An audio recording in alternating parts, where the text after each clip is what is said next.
Assalamualaikum and a very good morning. Welcome to the quarterfinal of English Debate Competition InterVarsity Science eDebate Challenge 2021. This round is a silent round. Feedbacks or verdicts will be given in the roll call room. The motion for this debate is this House, in light of the recent pandemic, would make vaccinations mandatory to all citizens. I will be the chairperson and the timekeeper for room 2. So let me now introduce you to the debaters. Acting as the government team for this debate is the team from Uni 10 with Mr. Edwin as the Prime Minister, Mr. Muiz as the Deputy Prime Minister, Ms. Dev as the Government Whip. Acting as the opposition team for this debate is the team from IMU with Ms. Ashika as the opposition leader, Ms. Sandra as the second opposition speaker, Mr. Mikael as the opposition whip. Our panel of adjudicators consists of Ms. Zara, Ms. Dina Batrisha, and Mr. Matthew.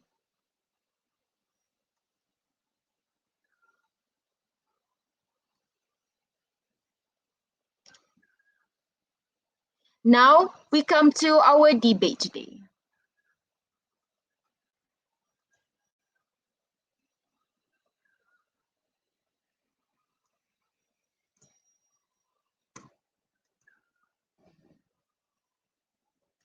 Without further ado, I call upon the Prime Minister from the government team to start the debate session. Okay, before I start, am I audible? Yes, Edwin. Okay, hold on. Yeah.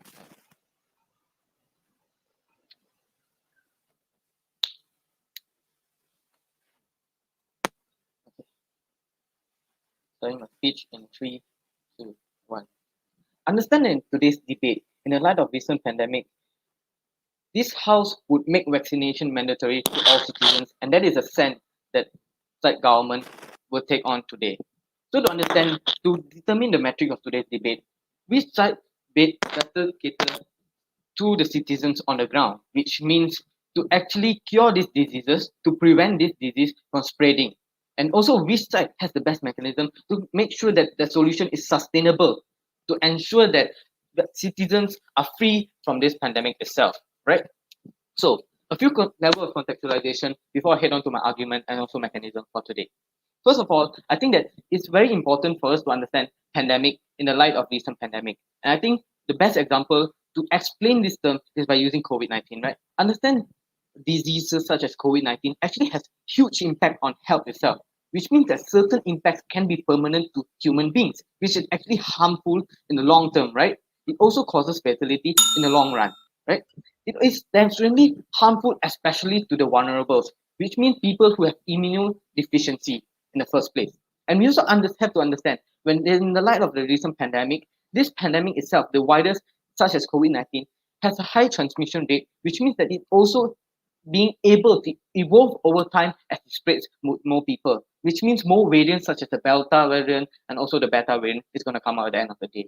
And we think that in this context itself, when you do not vaccinate the citizens in the first place as fast as possible, this vaccine becomes futile because we cannot predict or actually come up with a solution to actually coming up with vaccines to solve and preempt all the new variants that are going to come out in the first place, right? So also understand the fact when in the light of recent pandemic, what does it look like, right? It looks like if we do not mandatorily vaccinate all the citizens, it looks like now that the system of healthcare is going to collapse itself. It means that more cases are going to go up. It means the hospitals are going to be exhausted. Frontline workers are going to be exhausted. The system itself is going to collapse in nature, where resources are going to be scarred in the first place. So now heading on to my mechanism for today. Understand a few levels of mechanism how government is going to implement this motion, right? 4 levels of analysis. Number 1, we think that it's important for us as a government to actually fund the vaccination program, which means that now government will be actually funding these programs, giving vaccinations to people on the ground, which means that this effort will be coordinated by the health ministry itself, which actually shows that health ministry has the data to carry out such action, and also they are held accountable for such issues. Second level of analysis is that when governments actually provide more vaccinations and also free vaccinations to citizens on the ground, it means that we are going to open up more booths, giving more access to people, not unless in rural areas and also in urban areas itself. Third level of analysis, how are we going to get a vaccine, right? It's very simple. Number one, we're going to purchase the vaccine itself from developed countries. Number two, we're going to get help from WHO, where WHO is going to actually assist us to buy these vaccines or also donate these vaccines to us. And also understand the third part of this procurement of vaccination is that a lot of countries are going to come together, pull a big sum of money to actually get vaccine and get mass amount of vaccine at a lower price. And we think this is something that is good, right? So also understand that when we have this vaccine itself, we are going to actually prioritize and go stage by stage to vaccinate every citizens on the ground, which means that we're going to prioritize frontline workers and then old and the vulnerable people and so on, right? Because we think we have the best interest to protect and also determine who gets vaccine first as fast as possible. And this also makes sure that the government is efficient in carrying out. Now, there's the fourth levels. Now, to the fourth level of analysis, right? We think that we're going to give punishments to people who do not want to take vaccine. Which, for example, we're going to do fines, right? When we carry out fines, we think that this is extremely effective when people on the ground do not want to take vaccine, because especially towards the poor people and people who are actually living in the pandemic itself, suffering from economic deterioration, we think that they do not have the capability or they are not willing to actually pay for the fines itself. So that means that they're going to be complied to actually take these vaccines in the best case possible. And also in comparison, if they're going to argue about how rich people and so on, we think that in this case, they're actually going to get vaccine itself because they do want to get the vaccine and make sure their life go on continuously as normal as possible. And also the third part, we think that if you're going to argue that people do not want to get vaccine, we think that there's a long-term solution where if you do not get vaccine itself, that because vaccination is a requirement for you to be able to get employed, we think that people will actually get vaccine in the long term, because you want to get a job, you want to be able to live your life freely, you don't want to suffer from tax breaks or also suffer from economical issues or not being able to live your life. So now, heading on to my arguments, right? I'm going to talk about two things. Number one, I'm going to talk about why is it so important to get vaccination, right? Understand the fact when you get vaccination in the first place, it means that now you are actually going to get better. It means that you're actually reversing the time to actually pre-pandemic situation. And what does this look like? This look like now people are actually able to enjoy freedom in the first place. You're actually prioritizing as human beings to actually eradicate the problem of dissolving or actually preserving human nature, preserving humanity in the world itself, which means that more people are actually being able to live. And we think that is the primary reason why people should fight against these diseases in the first place. So, second I'm going to talk about to you is the harms. Understand the fact that if you do not get mandatory vaccinations to all citizens on the ground, it looks like more variants are going to come up. And what does it look like? It looks like now more cases are going to go up, fatalities rates are going to actually go up, and the healthcare system will collapse in the long term. So what does it look like? This also looks like now people being more complicit towards this pandemic, where people are going to downplay the significance of the pandemic itself, where certain governments are going to prioritize economy, denouncing the COVID-19 cases, manipulating the data to actually manipulate people to think that this is not something that is so important, right? They think that the economical growth is more important in the first place. And we think that this is extremely false, because understand the fact that if we provide vaccination to people on the ground, people are actually going to be getting better. People are actually going to be able to live their life better. And also understand the fact when people get complicit over time because you're so exhausted of the fact that this pandemic has been going on for years and years, for months and months. We think that now people are actually going to be going back to the vicious cycle, thinking that, oh, this is nothing that's going to affect them in the first place, which means that they're also not going to follow SOP or the procedure or protocol that is set by the government itself. And we think that this will actually cause more harm than good, where more cases will be going on in the long run. So inside government, we say that vaccination is actually mandatory. So inside opposition, we think that any solution such as taking precautions or prioritizing any growth without vaccination itself is something that has short-term effect, which actually proves that this is not effective enough, not sustainable in the long run. With that, I end my speech. Thank you. Thank you for that speech.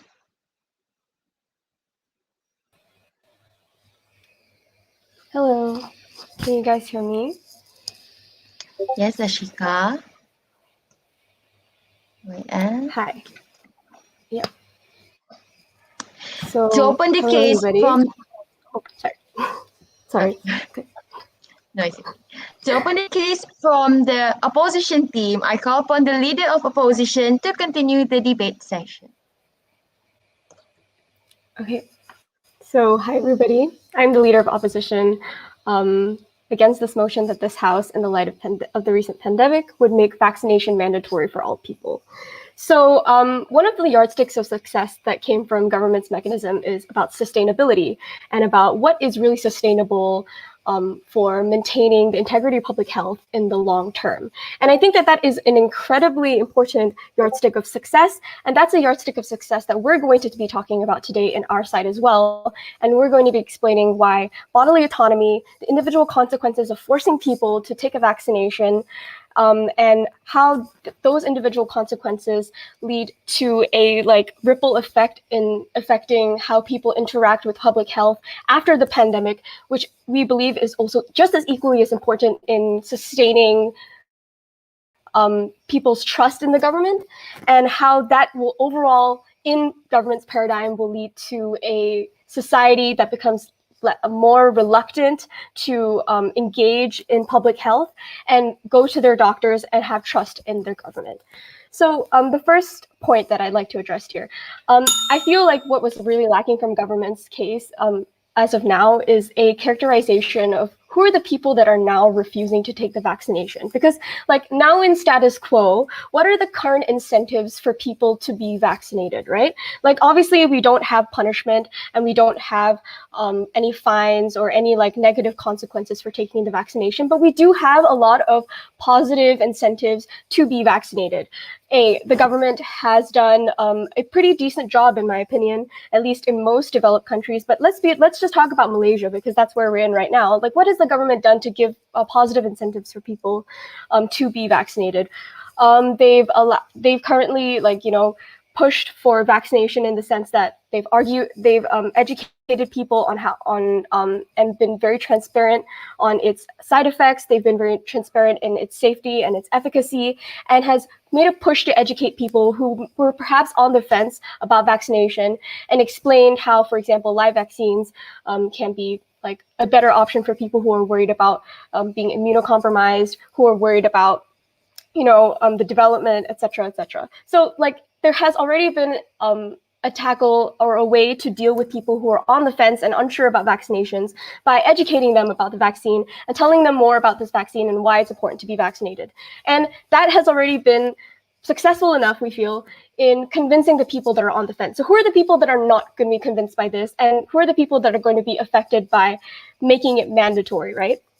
So the people that are going to be affected by making it mandatory are people who either A, have existing immunocompromised problems that who know that they are at greater risk of getting COVID, but also vaccination in itself. Because you have to understand that there is no existing data to really definitively protect these people who are immunocompromised or are pregnant, for example, or even very young children.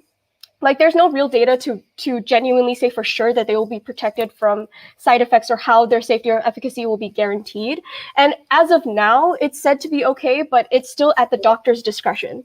So it's not really sure how government will operate in for these people in particular who have valid reasons in not wanting to get the vaccination because of existing health problems, right? But secondly, let's bring up other people who may not have these health issues, but have other reasons that they don't want to take the vaccination, at this current moment. Maybe some people who don't want to take it now because they can't afford to be sick for a few days. It's very funny, by the way, that besides government reason as to why rich people won't just pay the fines is because rich people just want to get on with their lives. Okay, well, poor people would also want to get on with their lives. They just can't afford the ability to just pay the fines and get away with it. And I think that that's a really poor characterization of the people who are misinformed. It's not all poor people that are misinformed. Rich people who would be able to pay for the fines are also misinformed. Being misinformed or being in disagreement about the vaccine doesn't necessarily mean that you're you are below the poverty line, or that you're economically unable to pay for those fines. And so I don't really think it's really fair for them to say, or it's it makes sense to say that, oh, having fines will mean that this is a good negative consequence that will affect all the people that refuse to take the vaccine because they're misinformed or have some form of distrust. So I think that needs to be readdressed by the government in explaining exactly why rich people aren't the ones misinformed either, because at least from what we know, people who are misinformed come from both sides. They come from people who are wealthy enough to pay for fines and people who aren't wealthy enough to pay for fines. And people who would take the vaccine are also poor people and rich people. Like, everybody wants to get on with their lives. But not only that, if we're going to be talking about the perspective of bodily autonomy and the fairness of this being talked about, let's also talk about the fact that, sorry, I'll take your POI actually, but what's your POI? Yeah, so the biggest harm that exists under your side is if people still remain complicit towards the information that the government gives and opt to not take the vaccine, the virus still exists within your communities. Oh, that's very interesting, because I'm not really sure if you guys know, but herd immunity, which is something that you did bring up, but you didn't really want to talk about, you don't need 100% of the people to be vaccinated. Now, this is something that a second speaker will be going more into and explaining about herd immunity and why you just need a majority of people to be vaccinated. But what we want to address here that we feel that you're failing to sort of see is that by breaching bodily autonomy in a pandemic where people are already stressed, confused, the toll in their mental health is taken, bodily autonomy and so many other factors are already removed from them. And now you want to make another set of decisions for them that they can't decide. There's no flexibility for people to decide whether they want to take it or not, when they want to take it or not, and removing their ability to give informed consent, that will lead to repercussions that far outweigh the short-term harm of reaching slower herd immunity. That's the only real harm that comes from our side. The majority of people already know that vaccination is probably the most important way to deal with the pandemic. They also know that there are more likely, there are already social pressures to be vaccinated. The people who don't want to be vaccinated live in communities where there is real genuine disbelief in the government, and there's genuine disbelief in trusting the government. And so by forcing them, you basically you victimize them. You make them able to victimize themselves because they believe that, yeah, see, the government is going to be forcing me. The government doesn't care about me or my thoughts. And you further perpetuate their rhetoric by doing those things. So yeah, just to conclude, we're going to be talking about bodily autonomy, individual consequences, and how it's not sustainable in the long run for public health. Thank you. Thank you, Ms. Baker.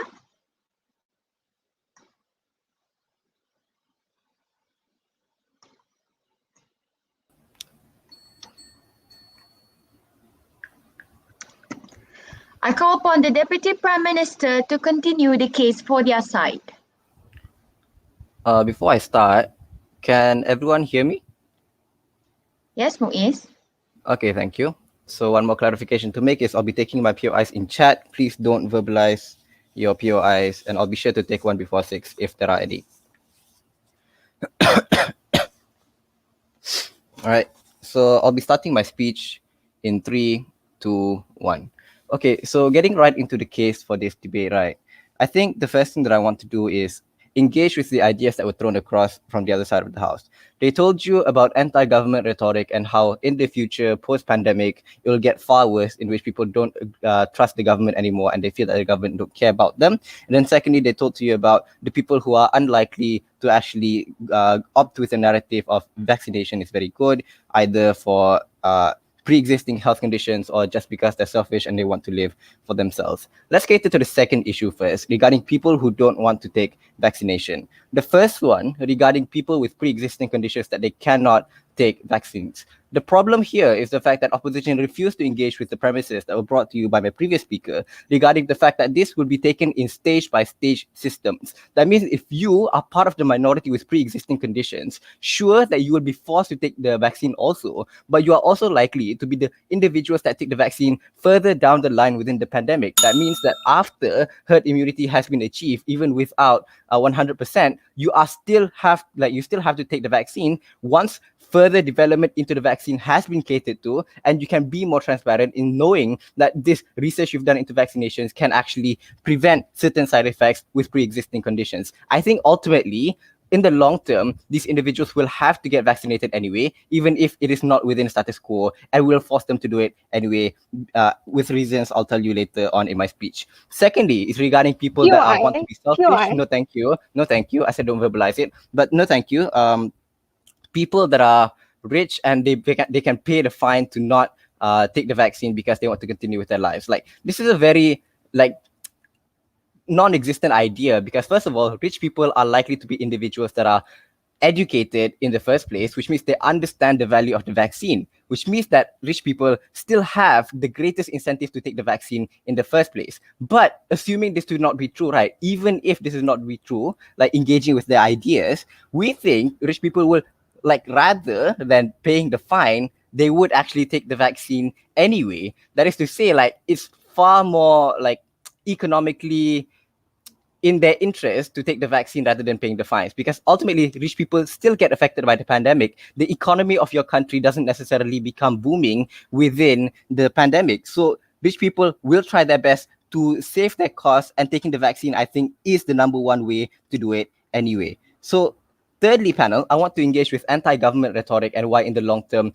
people that feel that the government doesn't cater to them actually doesn't exist at all. And I'll explain that later, like further down the line. But just for in terms of engagement, I think that governments do have the capability to cater to the very micro levels of community within their country. That means that people with pre-existing conditions usually have medical history that is recorded within the Ministry of Health, which means that the government now knows the specific individuals that are most vulnerable and most like in a most vulnerable position to not take the vaccine, which means we need to prioritize them. We need to give them other aids to ensure that they can get safety procedures, for example, giving them better access to other healthcare, better access to proper social distancing, proper access to face masks that can help them in the long term, to ensure that these individuals that we see and cannot take the vaccines further down the line, they can still survive and they can still take the vaccine at that point in time. So I think that largely caters to the idea of anti-government rhetoric, and I'll explain later my argument.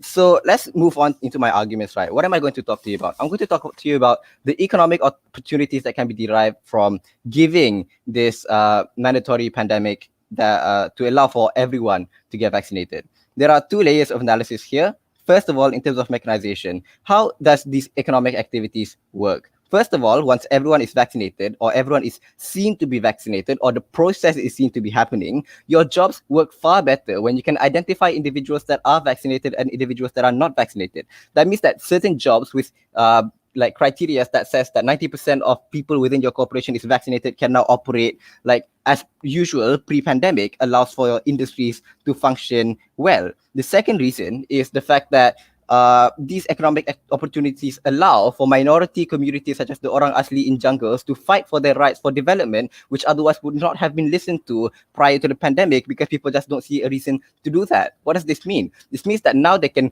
go into parliament and say that we are vulnerable because we don't have the adequate infrastructure to ensure that we get proper healthcare. So now the government has to pander to them in an effort to fight this pandemic, and we think the government will pander to them because we are the ones that are making this mandatory anyway. So now, panel, engaging with the ideas of minorities that cannot afford like proper systems of healthcare, we think in the long term, as a result of this pandemic and development of healthcare within these rural areas and very like marginalized areas, in the long term, they're going to get not only better access to pandemic fights, but they can also get access to other healthcare institutions that can help them with their daily lives. We think that's beneficial at the end of the day. Before I move on to my third layer of analysis, I'll take POI from Michael.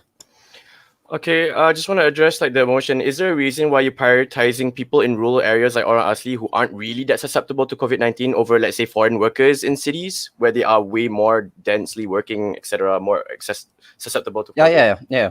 Okay, so first of all, we didn't necessarily say that we're going to prioritize Orang Asli, but we did say we're going to take this step by step, and we did say that this is going to be a platform for Orang Asli to voice out their concerns. Yes, they're not currently the most vulnerable, but this allows for them to get access to the healthcare down the line. Now, regarding people within urban areas, we think even then, we are still going to be the most beneficial, at least on comparative between your side, because on our side, we are going to try to promote the most amount of vaccines. My previous speaker told you that we are going to take this vaccination process step by step, starting from individuals that are most vulnerable, including individuals within urbanized areas, including like making as much boost for vaccination as possible, including receiving foreign aid if that is necessary to ensure the most effective and the most like conducive systems of vaccine distribution within urbanized areas. And we think that won't necessarily take a long time anyway. So now moving on to the third layer of analysis regarding my argumentation in terms of international image and how countries will view you as a country that has mandated vaccination in the pandemic. We think your people that go overseas for their business is less likely to be marginalized because of the view that you have not taken the vaccine. But you could have taken the vaccine, but it is just the view, much like how Asian Americans in the US don't actually get the representation that they need because people see them as the cause of the pandemic, right? So ultimately, panel, we think these economic opportunities allow for better development for healthcare. And in the long term, we allow for herd immunity to actually be achieved when now people know and get the narrative that they can do it at the end of the day. For those reasons, panel, I'm proud to propose. Thank you. Thank you, Mr. Speaker.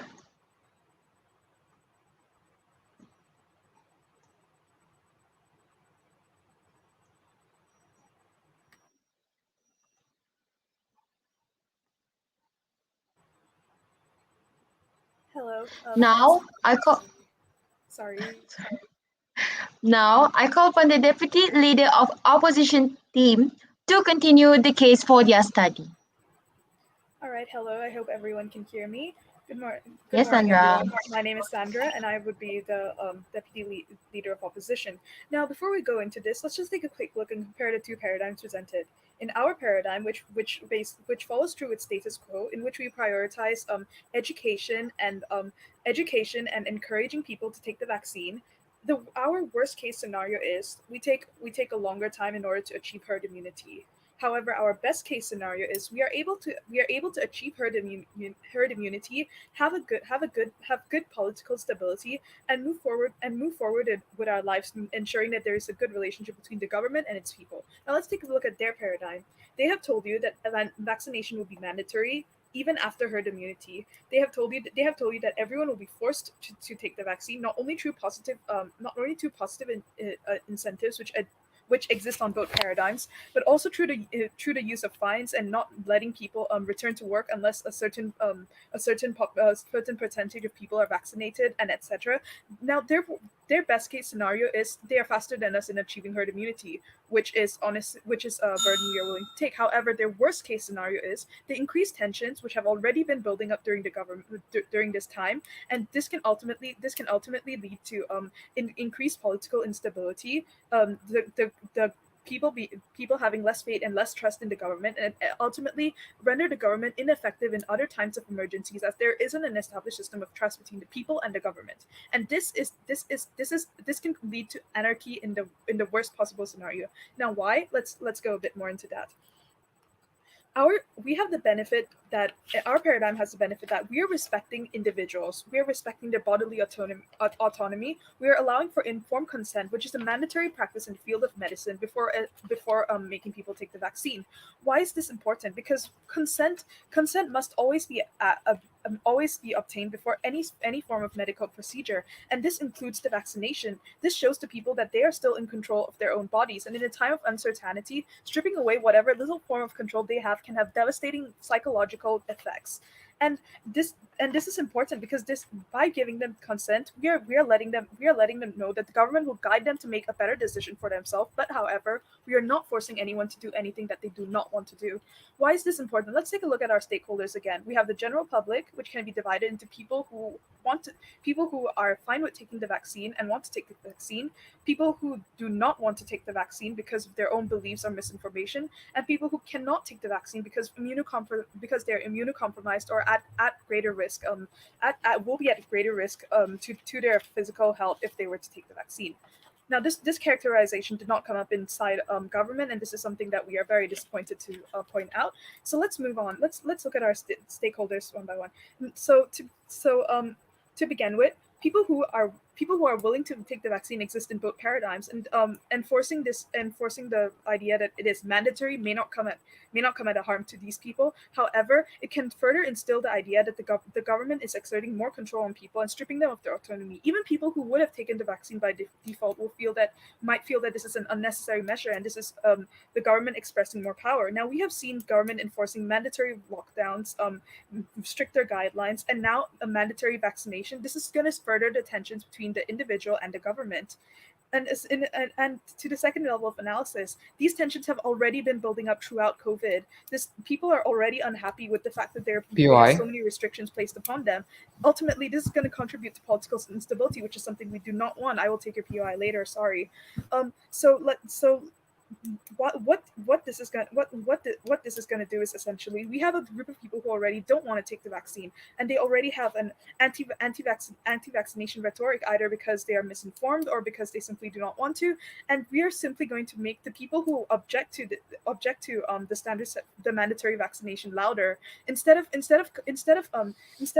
combating with the idea that the vaccination is bad or somehow not in the best interest of the people. We are actually fueling their dissent and causing these people to be louder, which can come with a lot of harms, because we do not want anti-vaxxer propaganda to be spreading. We want to fight these people with education, not with mandatory enforcement. And this once again contributes towards the long-term harm that there will be increased dissent and political instability within a nation that is already under heavy tension due to the presence of the COVID. Now, another point was brought up that I would like to rebut regarding people who are immunocompromised. Now, these are key stakeholders here. Why do we want to force people who are immunocompromised, meaning that they might be at a greater risk if they were to take the vaccination? And why do we want to do this after herd immunity is achieved? Now, let's take a look at what herd immunity means. Herd immunity basically is a part of the endemic theory, and it states that the principle behind herd immunity is that once the majority of the population, aka the herd, is vaccinated, those who are unable or are not vaccinated will be protected as well, which is essentially the goal of herd immunity, right? It is not to get 100% vaccination; it is to ensure that the majority are vaccinated so that the minority do not suffer. And this is achievable within our paradigm because ultimately, majority of people will be willing to get vaccinated, and we have incentives such as important government figures such as our prime minister taking up the vaccine being promoted through media. Why is there a need to enforce this mandatory law, which is only going to fuel dissent? Why is there a need to cause more droughts to rise in a time of uncertainty? Why is there a need to enforce mandatory vaccine? Yeah, I'll take your PI. Yeah, so the problem is that if you don't make vaccines compulsory, then you're more likely to have more lockdowns because people still haven't achieved that herd immunity that you suddenly assume you will get under your side. We believe that on both sides lockdowns do exist, and we do accept the harm that we might take a longer time, and that lockdowns might be necessary. However, this exists in both paradigm, and the only difference is the time frame, which is a burden that this house is willing to take in the interest of protecting the rights of the people, their bodily autonomy, decreasing the dissent between the individuals and the government. So given that all these people will be vaccinated eventually under our paradigm as well, we see that there is no need in order to enforce this mandatory vaccine, which will be seen as an authoritarian act by many who are already unhappy. So given all this, that everyone will eventually get vaccinated and that herd immunity will be achieved in our paradigm, we find that there is no need to force immunocompromised people to get the vaccine once herd immunity is achieved. There's ultimately no need for the vaccination to be enforced, as we know that most people will agree to it. Thank you. I have never been prouder to represent. I would like to thank the speaker for their remarks.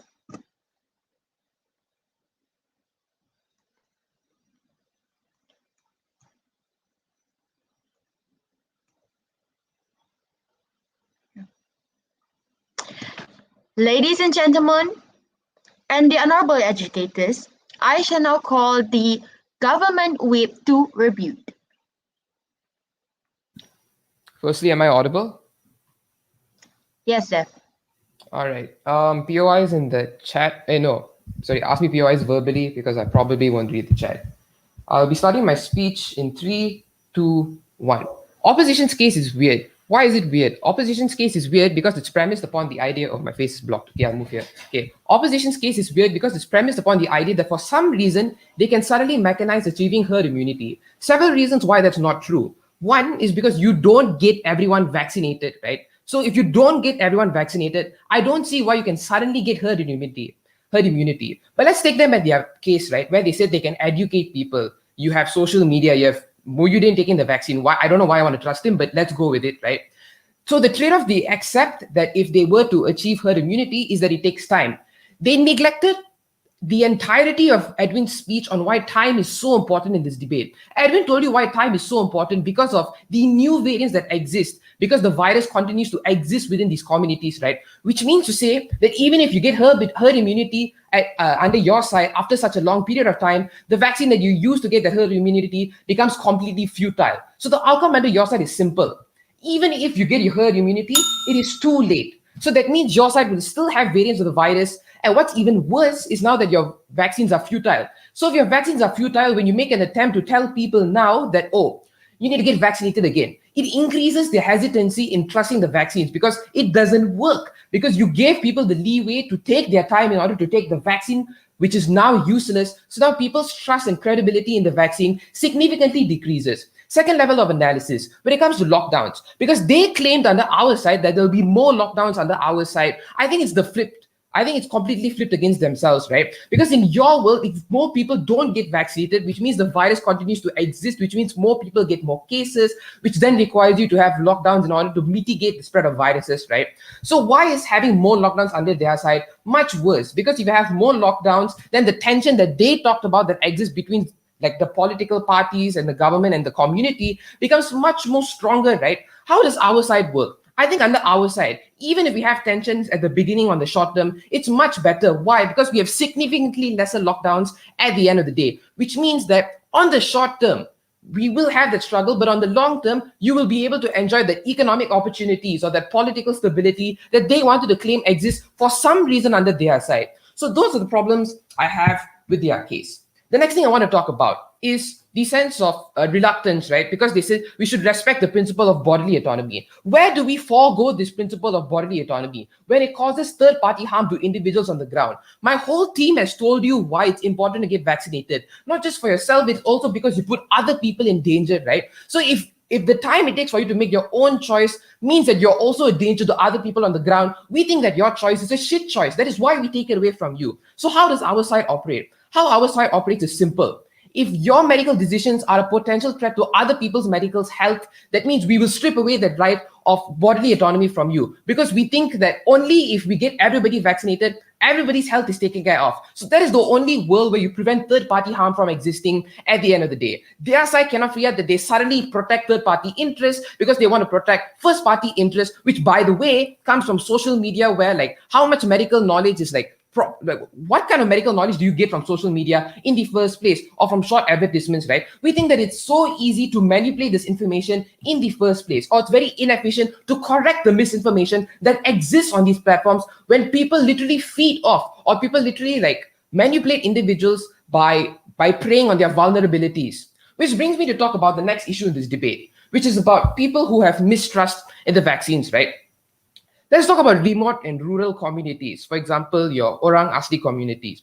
Why do they have hesitancy towards the healthcare or towards any assistance, right? The main reason why they do have this hesitancy is because of a history of not being catered to and a history of constantly being disenfranchised by the government. What is the incentive to bridge the gap between this disenfranchisement? I think only under our side, there's an initiative to provide some form of enfranchisement towards these communities. How so? By having some form of infrastructure to cater towards the healthcare to people on the ground. Let me set a simple scenario, right?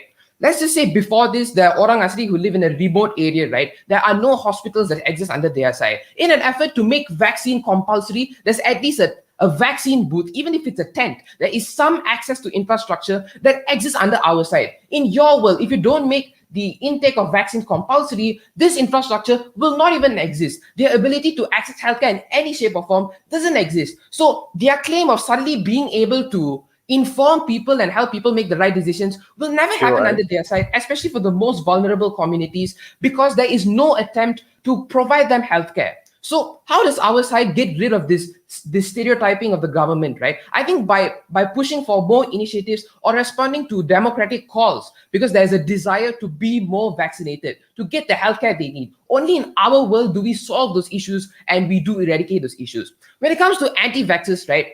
In their worst case, they will always have anti-vaxxers who will not want to take the vaccines, right? I don't think they can suddenly fear and say, oh, we will suddenly achieve herd immunity, because that rhetoric still exists and there's no attempt to mitigate it. They tell you about positive incentives. That is true, but that is not enough. There is not enough incentives to force people to take the vaccine. I think Edwin made a very good comparative when we talked about how SOPs in the status quo have significant fines, which are way more than like a monthly wage of a person who's earning the minimum wage. So only in that scenario, there is an incentive that, look, even if I'm misinformed and even if I have some understanding of what the vaccine is, but I'm too poor to pay for a fine, right? There is a world in which you would be forced to take the vaccine anyway, which makes the efficiency of the system far greater under our side. But before 6, yes, Mikhail. Oh, sorry, I just failed to understand. I just want to make a clarification. Why is it that the Orang Asli infrastructure cannot exist in a world where vaccinators are prioritized but not necessarily mandatory? Why does it need to be mandatory? Yeah, because if it's mandatory, then you have to go there. If you prioritize, you don't necessarily have to go there, or the incentive to go there is far significantly lower. If you want to talk about political powers, right, I think these Orang Asli communities have less political will or less political bargaining in this scenario. So only under our side, it's bipartisan regardless of political affiliations or not, because you have a duty towards your community to make it compulsory to everybody on the ground. Under your side, political gameplay could exist, social interplay could exist, or that systemic barriers will continue to exist under your side, because you assume, okay, in our current system, our healthcare is fine, so if we just vaccinate according to how our current healthcare system operates, we should do the job, which is a very bad metric on how you're going to cater towards individuals on the ground. Chair, our case is extremely simple. Our case does a few things. We prevent new variants of COVID from existing. We do the vaccination of COVID because it is important to protect everybody's health, because you not vaccinating means you're a threat to not just your community, but the entire country. For all of those reasons, I'm proud to propose. Thank you, Mr. Speaker, for the speech.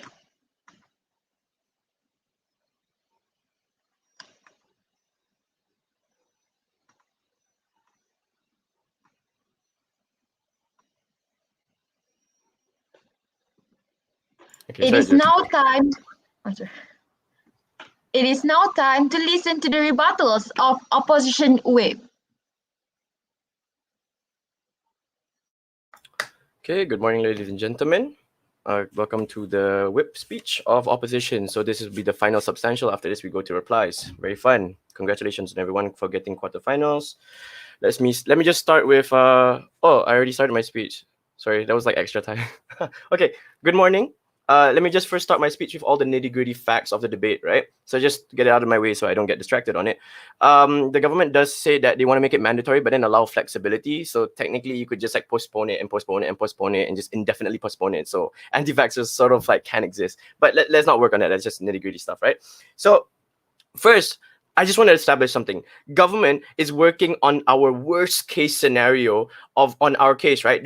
They are assuming that literally, like, let's say 50% or a majority of people, or like a large substantial amount of people are anti-vaxxers and won't get vaccinated under our paradigm and will get vaccinated in their paradigm, right? So let's try to imagine the worst case scenario, the same worst case scenario, by the way, in under their paradigm, right? What happens when you have, like, let's say 50% of the people are anti-vaxxers, and then you have a government mandatorily mandating that they have to get vaccinated, right? They don't just be like, hey, you know what, let's get vaccinated. No, they'll come out the black flags and the white flags, and then they'll just start a revolution. Imagine if this let's say this motion was carried out in a place like America, where freedom is very much considered important, and there's a lot of misinformation spread, right?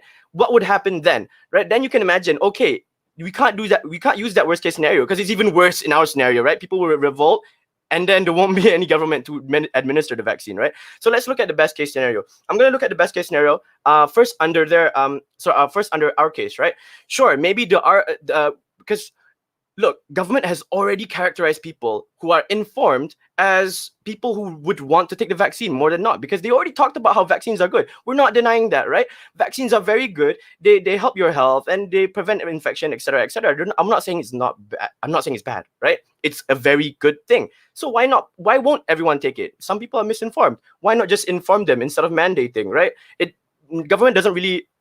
I mean, they do. I just don't. Okay, I'll just get back to it. Okay, so let's look at the best case scenario. Sorry, I got off track.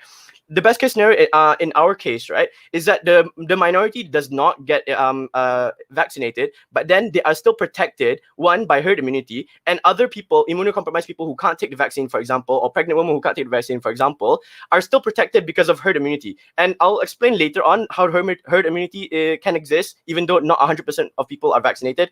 It's a medical concept. I have to remember my lectures, but it is a thing. I'll explain later on, right? Okay, but the best case under their scenario is that, sure, maybe the same thing happens. Maybe the minority, more people than not, are vaccinated, so that the minority is even minor in their case, but they violate bodily autonomy, right? So to what extent is that increase in people vaccinated really that important? That you violate these rights, right? These bodily autonomy rights. They're rights in medicine, right? And also another nitty-gritty fact, it's not really that nitty-gritty, but it's kind of weird that they say that the people on the ground have more political gameplay and it's a bipartisan thing, like the opposition somehow has more power or something when the government mandates something. That feels so weird. You give more power to the government, other people are empowered. That makes no sense, but let's move on. Let's talk more about public health, because that's really what is what's important there, right? So, okay, at the absolute best, right, government probably has better public health in their scenario. If we don't talk about dissent, we don't talk about government dissent, which does exist. We don't talk about bodily autonomy in certain individual rights. Actually, we don't care about bodily autonomy. Sure, they have better public health, but how much better is it actually compared to our scenario in a normal, reasonable case? And is it worth it to violate these rights? So that's the crux of the argument that I'm going to be try to summarize. Crux of our argument that I'll try to summarize from my speaker's speeches, right? Okay, so first, it's very, very important that we characterize, like what my first speaker did and my second speaker did, characterize why people don't want to take the vaccine. This has already been explained by the government themselves, right?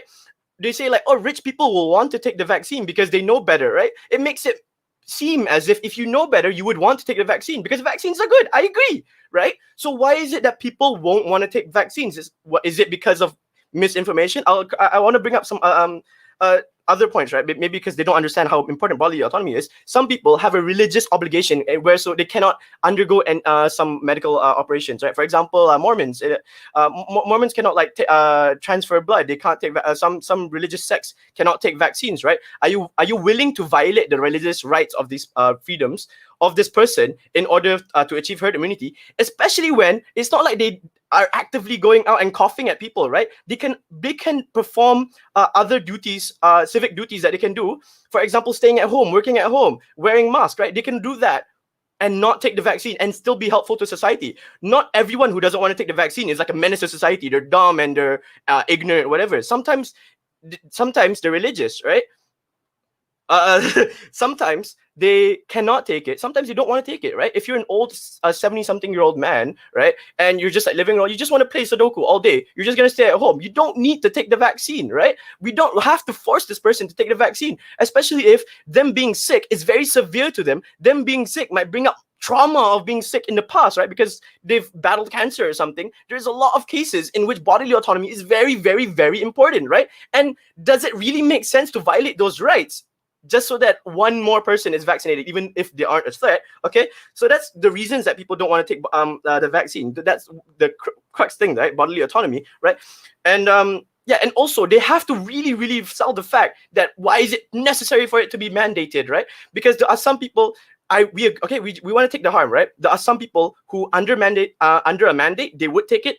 under not a mandate, they won't take it, right? But is that person really necessary? Okay, so let's move on to the herd immunity part, right? How is herd immunity achieved under our scenario, right? Now, we have to talk about COVID-19 itself, and well, any communicable diseases. It has this like R epidemic theory, right? There's like R0, R1, if R more than one, right? If R is is more than one and or is one, that means that the spread of transmission is a positive ratio, right? That means that it's spreading actively, right? This is when it's problematic. We agree, yeah. This is when the variants can come out. This is when the numbers increase, right? The numbers go to 4,000 to 5,000. It's very bad, yeah. But we don't need the R to be completely zero, and it's not like mandating would necessarily 100% guarantee it anyway, right? All we need to do is vaccinate enough people so that the R is less than 1 and it will be eradicated, right? Do you think about like, let's say about like polio, right? If you aren't vaccinated with polio, you're probably not going to get polio because polio is already eradicated. It doesn't require 100% of people to be vaccinated. Herd immunity cannot be achieved anyway under their scenario because there's some people who can't take vaccination, right? You can't have it both ways, right? You can't say, oh, we need 100% of people to take it, but we okay with people not take whatever, right? So, okay. The point is, herd immunity can be achieved under our case too, right? And so, yeah. So if we already established the fact that vaccines are good, people will most likely take it. So then why is mandatory that important? We believe that it is not. It violates the rights, and it's better in our scenario because there's no government dissent or whatever. And with that, I rest my case. Thank you. Thank you, Mr. Speaker. Is it still live? Yes, it is. So now that we have heard all of the three speakers of both teams, we shall take a 1-minute break. During this time, both of the government and opposition team will prepare their reply speech.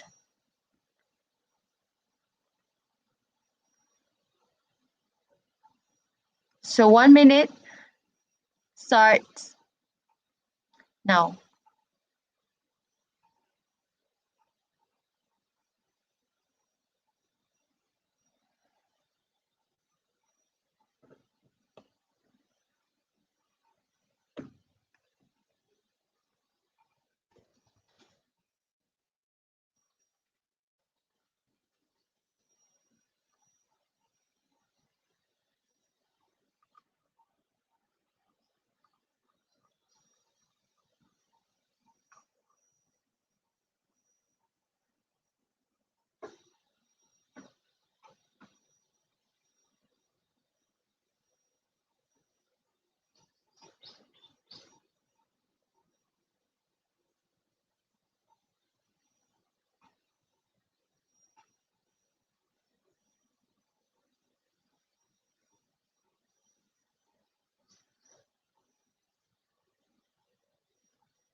The time of 1 minute has ended.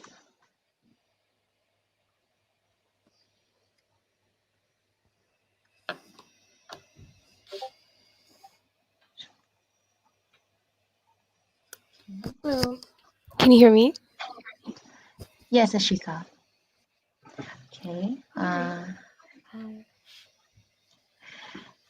I shall now invite the opposition leader from the opposition team to deliver the reply speech.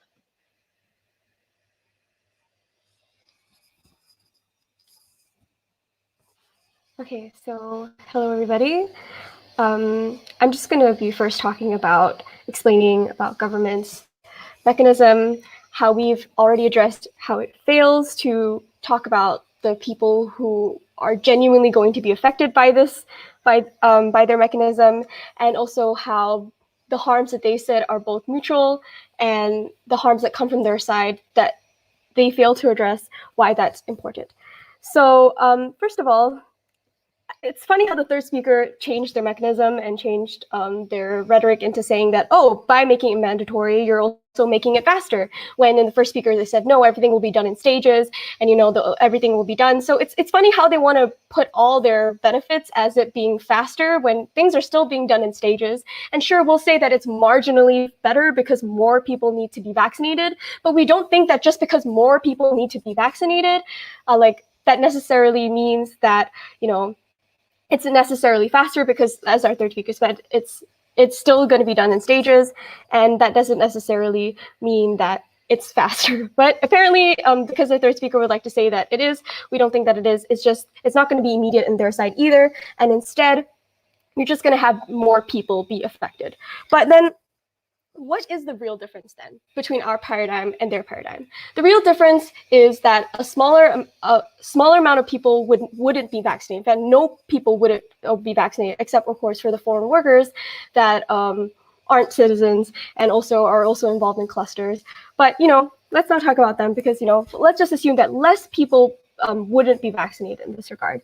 Well, the people who wouldn't be vaccinated, as we've already characterized in our past three speeches, are the people who already have dissent, who already don't believe in vaccinations, and who don't want their bodily autonomy to be further aggravated, and who already are reluctant to follow the rules. So why is forcing them worse? We've explained that the reason why it's worse is because they're going to be less likely to trust in the government. They're going to be less likely to go to the government if anything were to happen. And we've explained that the long-term harms of forcing people is that even if it does work, their mindsets won't be changed, because they will always want to be victimized. And instead, you're going to make them feel more victimized and feel more empowered into believing that the government won't want to listen to their wishes. And they're just going to continue to feel that they can't be represented. So that group of people will push further away.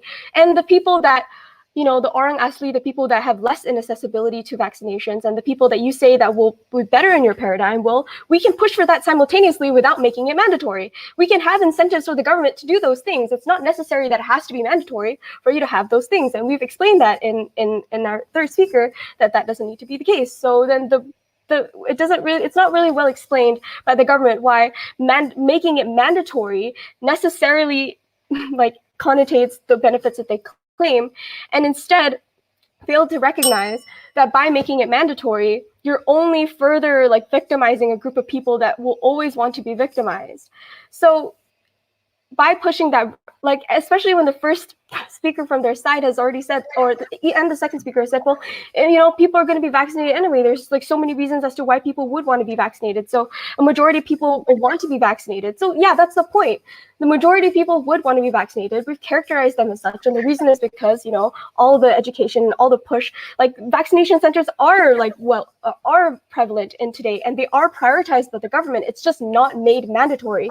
In status quo, it is already a huge push for vaccination. It's just not mandatory because we don't want to break one of the core tenets of medicine, to force people just for the sake of slightly more protection or slightly faster protection. Because, you still need to have things in stages. Variants happen so quickly that unless you're going to have everybody instantaneously vaccinated, which you can't have on either side, and it's not a claim that you can have on your side, you can't say that it's enough to break people's right to autonomy. With that, I rest my case. Thank you. Thank you, Ms. Baker, for that speech.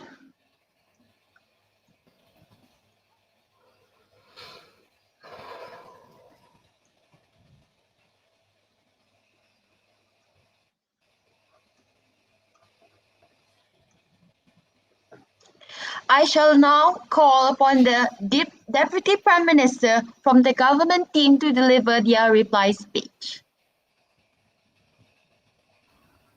First of all, can I be heard? Yes, Muiz. Okay, thank you. Right, so I'll be starting my speech in 3, 2, 1.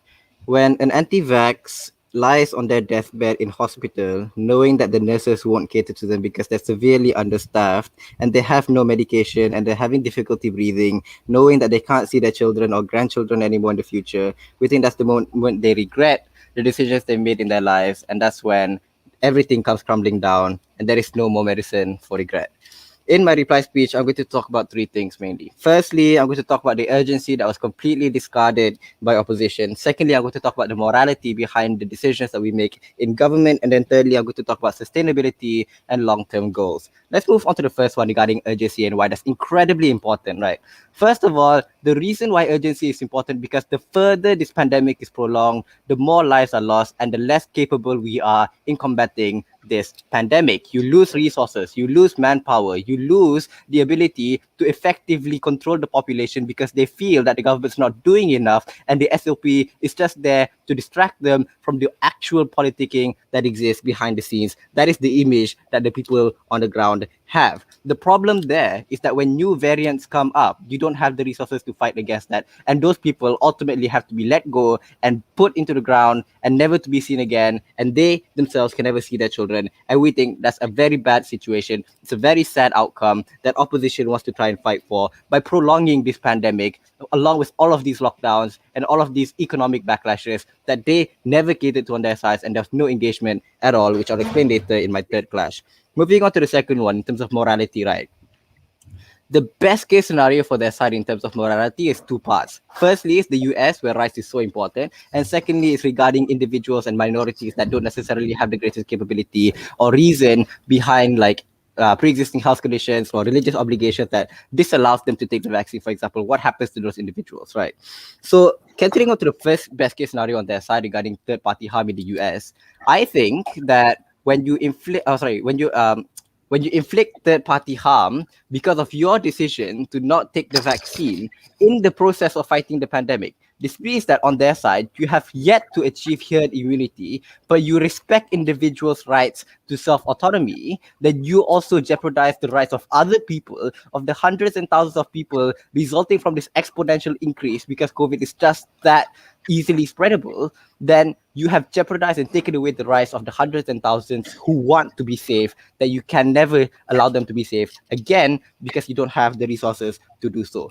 Principally, it's not justifiable to privilege the life of one over the hundreds of thousands of others. Secondly, panel, like catering to their idea of pre-existing conditions and religion, we told you the fact that you're more likely to achieve herd immunity faster in government when you can do mass vaccinations on a larger scale that is more and more like with the help of international bodies as well as WHO, then you can actually achieve herd immunity faster. That allows for individuals that cannot take the vaccine to wait on a longer waiting line until research upon the vaccine can be developed further to allow the conditions upon them. We think morality, we take this debate also. Finally, panel, I want to talk about sustainability and long-term goals. They told you on their side they want to achieve herd immunity. No mechanization. How? When they have to also cater to the many lockdowns of people not obeying SOPs on their side and the pandemic just getting worse and worse. No idea there. Now, what did we tell you in terms of sustainability? We told you, first of all, that we are likely to achieve herd immunity faster, and this was conceded by opposition. But secondly, we told you in terms of economic outcomes and economic bounce back from the pandemic, that's incredibly important for you to revert back to life to prior pandemic. It's far more likely to happen on our side when economic activities can happen on a greater scale. We told you on political capital that will be granted to individuals that have never been granted those political rights before to now be heard in parliament. All those three clashes we take, panel, and for those reasons, we win this debate. Thank you.